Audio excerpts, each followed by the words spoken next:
Hello again, friends.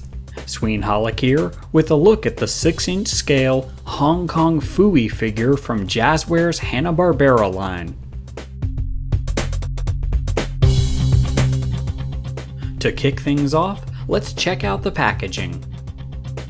We've again got the blister card just like all of the other Hanna-Barbera figures.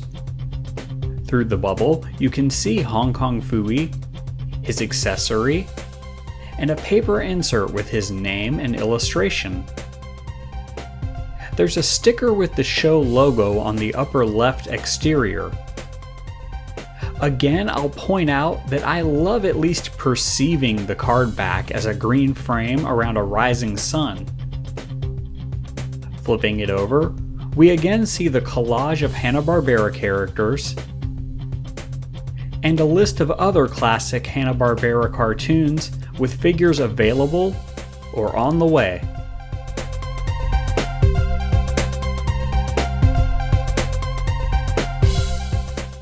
Okay, let's get it out of the way right now. I know exactly what we're all probably thinking after one look at Hong Kong Phooey's facial expression.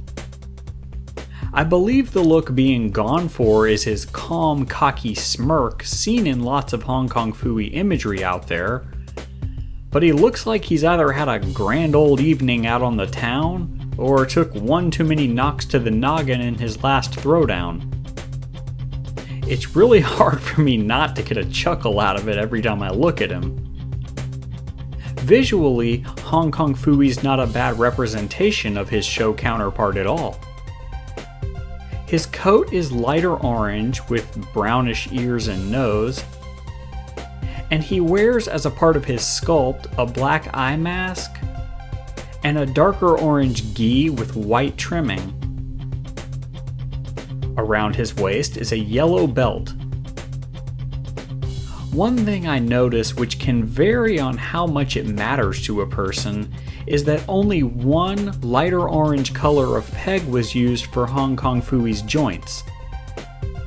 This is fine for his legs, but they don't blend in with his robe.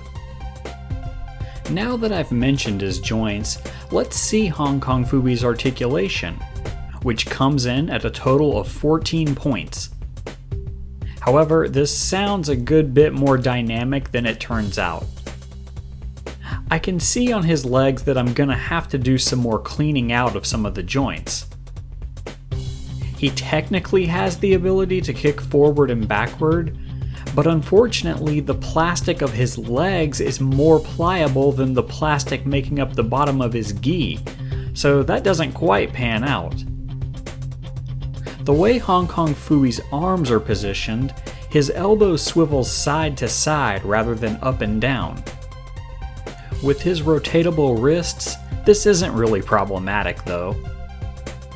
His right hand is clenched in a fist, while his left is positioned to hand out a Hong Kong Phooey chop. Getting him to stand sometimes requires a little bit of positioning, but is ultimately not all that hard.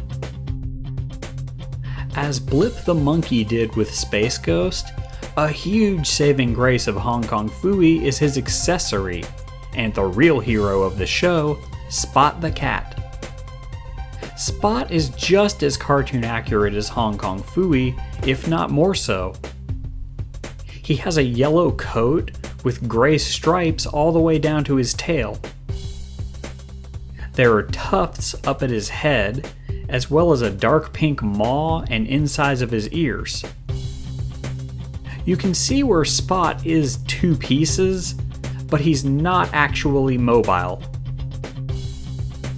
While I probably would have gone for a different facial expression, the kick I get out of Hong Kong Phooey's face, combined with the awesome accessory in Spot the Cat, make him worth the $11 to me. Like it or not, 11 clams isn't a bad price for 6-inch figures nowadays. But if any of the aforementioned problems are a big enough deal to you, you may be better off skipping Hong Kong Phooey. Also keep in mind that this is the first wave of Jazwares Hanna-Barbera figures. I'm personally holding out hope for eventual improvements. Stay rad all.